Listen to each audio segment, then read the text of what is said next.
Make it to tomorrow's event. Don't worry, Jamarcus has a special guest here in the studio that can help you right now pick the gift, the perfect one for the wine lovers in your life. Jamarcus.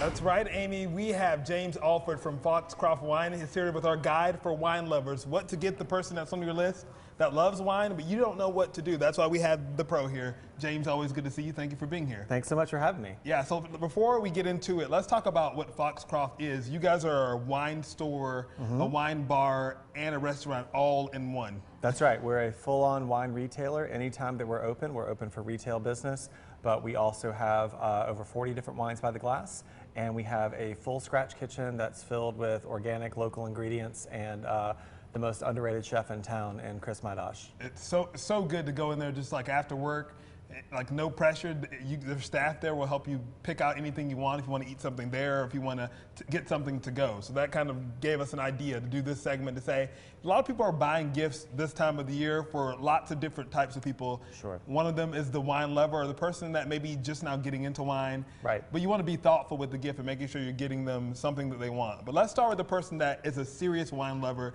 They know what they like. Right. What would you suggest to get for that person? So yeah, like this person is kind of like a double-edged sword, right? Because you know they love wine, so you know, well, wine will probably be something they're pleased with, but they're a member of every different wine club. They go to Napa every year for vacation. It's like, you know, you feel like their standards are so high.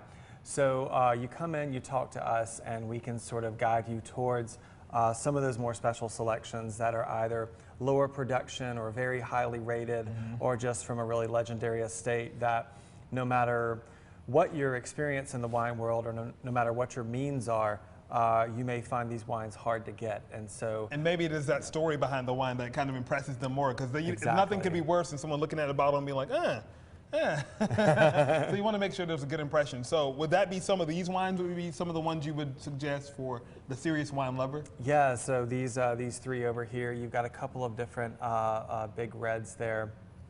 One of them, what we call a Super Tuscan from Sassicaia, which is easily one of the more legendary red wines out of Italy. I mean, you obviously should know whether they prefer red or white or like. Absolutely, absolutely. And for a white on there, because so often with highly rated wines or really sought after wines, people forget that white wines qualify for that. It seems like the big red wines are so often the most celebrated ones. But we've got up there a single vineyard white Burgundy, which of course is Chardonnay. But from this teeny tiny vineyard in Burgundy, Corton Charlemagne. And again, this would be hard to get for even the most avid collector. So it's going to be a special gift no matter who you give it to. So that's for the serious one. Let's talk about the people that say, I want to be a little frugal. Totally. I want to spend $20 or less on a bottle. Absolutely. I mean, I would say maybe even most wine drinkers are people who drink wine either every night or a few nights a week, but because they drink it so often, they're not spending $50, $60, $100 every time. You know, they have that sort of Tuesday night price range. Well, maybe you learn kind of what they like. Maybe they always go for that same $19 bottle of Pinot Noir.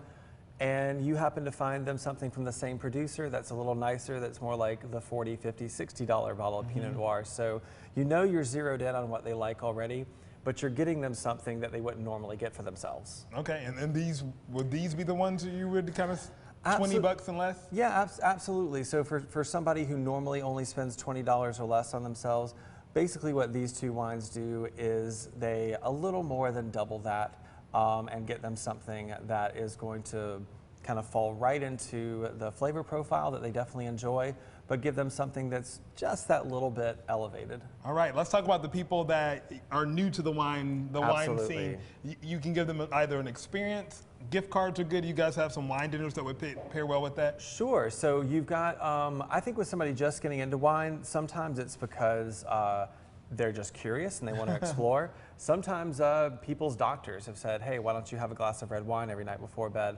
And maybe there are qualities of wine that make it not as accessible for them right away. So either wines that have a little bit of sweetness to them, like on the one all the way to my right there, kind of a sweeter red wine, or wines that have a little bit of fizziness to them, like Bubbles champagne. will always be a good gateway for Right? Yeah. I mean, so many of us in this country grew up drinking soda, and so it's just kind of like this natural progression. It's already there. But every now and then you're just going to be stumped. You're not going to know what to do, whether it's for the high-end person, whether it's for the beginner, or anyone in between. And so we sell gift cards in any amount that you want. And we have coming up a champagne tasting on December 28th, the last Saturday of this month, where they can taste a number of different champagnes and get their New Year's plans in order. Or this week, both tomorrow and Wednesday, we have a few seats left for our Robert Foley dinner, which is one of the wines that we featured down there. And they can sort of get their own experience there. They can have a lot of different wines in front of them at once and kind of just have this curated, shepherded experience with a team of experts right there at hand. And it's all about the experience. You're giving that to. You can go to foxcroftwine.com. You can always call the number on your screen. They're located at 631 South Main Street right here in downtown Greenville. Go in and let them help you pick out the perfect gift for that wine lover. James, thank you so much. Jamarcus, thank you. We'll see you soon. Sounds great. I'm going to toss it over to meteorologist Malachi Rogers. He's always aging like a fine